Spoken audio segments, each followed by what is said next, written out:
ओम नमः शिवाय। मित्रों, मैं राजकुमार परम कल्याण साधन यूट्यूब चैनल में आप सभी लोगों का तहे दिल से स्वागत करता हूं। मित्रों, चर्चा को आगे बढ़ाने से पहले मैं अपने गुरुदेव आचार्य चंद्र प्रकाश जी को सहृदय नमन करता हूं एवं उनके चरणों में कोटि कोटि प्रणाम करता हूं। मित्रों, अगर आपको बता दें, इस चर्चा का विषय ऊपरी हवा को कैसे पहचानें और इसका निदान कैसे करें, यानी उपाय कैसे करें। प्रायः सभी धर्म ग्रंथों में ऊपरी हवाओं, नज़र दोषों आदि का उल्लेख है। कुछ ग्रंथों में इन्हें बुरी आत्मा भी कहा जाता है, तो कुछ अन्य में भूत प्रेत और जिन्न भी कहा जाता है। यहाँ ज्योतिष के आधार पर नज़र दोष का विश्लेषण प्रस्तुत है। ज्योतिष सिद्धांत के अनुसार गुरु पितृदोष, शनि यमदोष, चंद्र व शुक्र जल देवी दोष, राहु सर्प व प्रेत दोष, मंगल शाकिनी दोष, सूर्य देव दोष एवं बुध कुल देवता दोष का कारक होता है। राहु, शनि व केतु ऊपरी हवाओं के कारण कारक ग्रह हैं। जब किसी व्यक्ति के लग्न यानी शरीर, गुरु यानी ज्ञान, त्रिकोण यानी धर्म भाव तथा द्वय स्वभाव राशियों पर पाप ग्रहों का प्रभाव पड़ता है, तो उस पर ऊपरी हवा की संभावना होती है। ऊपरी हवा का लक्षण: नज़र दोष से पीड़ित व्यक्ति का शरीर कंपन करता है और वह अक्सर ज्वर, मिर्गी आदि से ग्रस्त होता है। कब और किन स्थितियों में डालती है ऊपरी हवाएं किसी व्यक्ति पर अपना प्रभाव? जब कोई व्यक्ति दूध पीकर या कोई सफ़ेद मिठाई खाकर के किसी चौराहे पर जाता है, तब ऊपरी हवा उस पर अपना प्रभाव डालती है। गंदी जगहों पर इन हवाओं का वास होता है, इसीलिए ऐसी जगहों पर जाने वाले लोगों को ये हवाएं अपने प्रभाव में ले लेती हैं। इन हवाओं का प्रभाव रजस्वला स्त्रियों पर भी पड़ता है।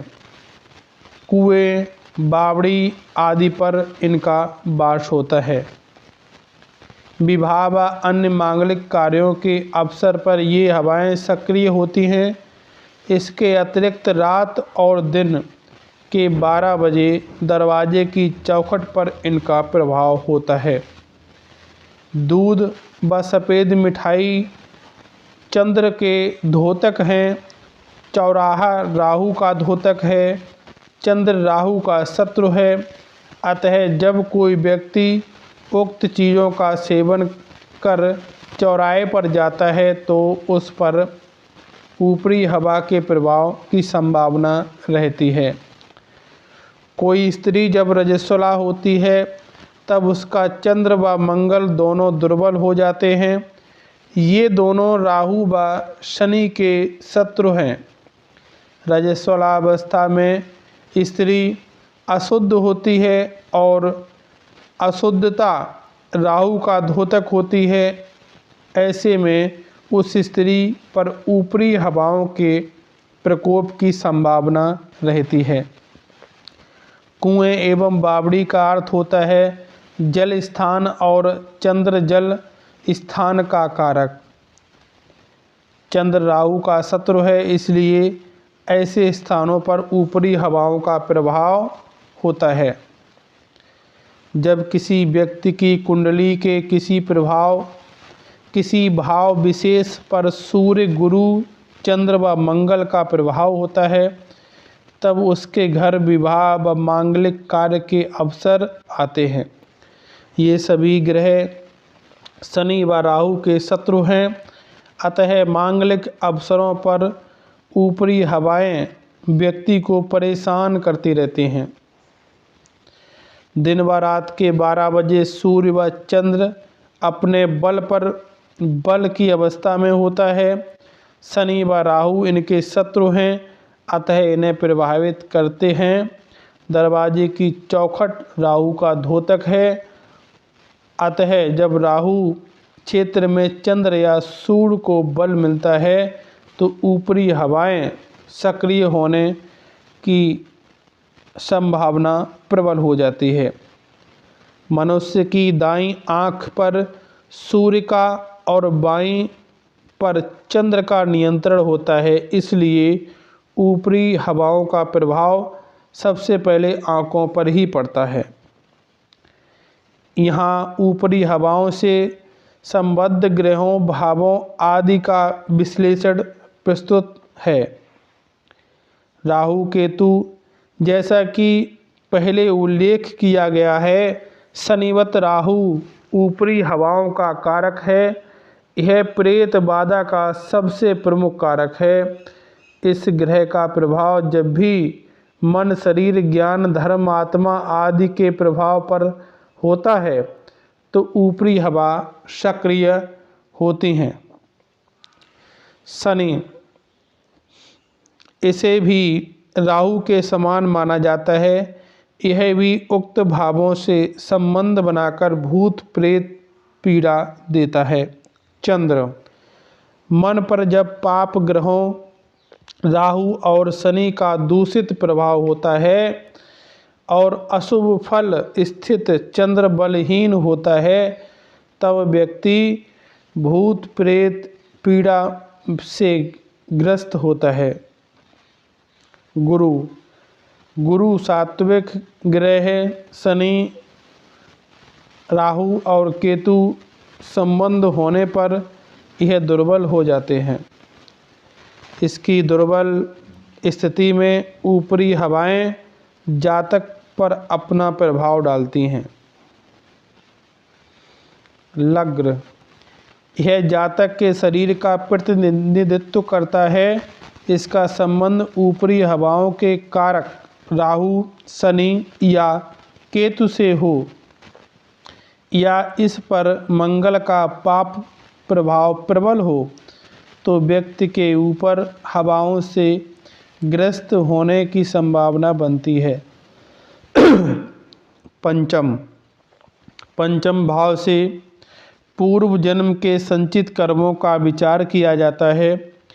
इस भाव पर जब ऊपरी हवाओं के पाप ग्रह का प्रभाव पड़ता है तो इसका अर्थ यह है कि व्यक्ति के पूर्व जन्म के अच्छे कर्मों में कमी है। अच्छे कर्म अल्प हैं तो प्रेत बाधा का योग बनता है। अष्टम, इस भाव में गुण, विद्याओं व आयु तथा मृत्यु का भी भाव कहते हैं। इसमें चंद्र और पाप ग्रह या ऊपरी हवाओं के कारक ग्रह का संबंध प्रेत बाधा को जन्म देता है। नवम, यह धर्म भाव है। पूर्व जन्म के पुण्य कर्मों में कमी हो रही है तो यह भाव दुर्बल होता है। राशियां, जन्म कुंडली में द्वय स्वभाव राशियां मिथुन, कन्या और मीन पर वायु तत्व ग्रहों का प्रभाव हो तो प्रेत बाधा होती है। बार, शनिवार, मंगलवार, रविवार को प्रेत बाधा की संभावनाएं प्रबल होती हैं। शनिवार, मंगलवार, रविवार को प्रेत बाधा की संभावनाएं प्रबल होती हैं। तिथि, रिक्ता तिथि अमावस्या प्रेत बाधा को जन्म देती है। रिक्ता तिथि और अमावस्या प्रेत बाधा को जन्म देती है। नक्षत्र, वायु संज्ञक नक्षत्र प्रेत बाधा के कारक होते हैं। योग, विषकुंभ, व्याघात, ऐन्द्र, व्यतिपात, शूल आदि योग पेत बाधाओं को जन्म देते हैं। कारण विष्ट, किस्तुन और नाग कारणों के कारण व्यक्ति प्रेत बाधा से ग्रस्त होता है। दशाएं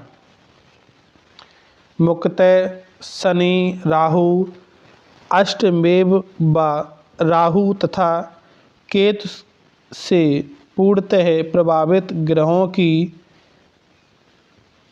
दशांत दशा में व्यक्ति के भूत प्रेत बाधा से ग्रस्त होने की संभावना बन जाती है। ये ऊपरी हवा की पहचान आपको कैसे की जाती है, तो इस प्रकार आप ऊपरी हवा की पहचान कर सकते हैं और साथ में इसका निदान भी दिया गया है। धन्यवाद साथियों।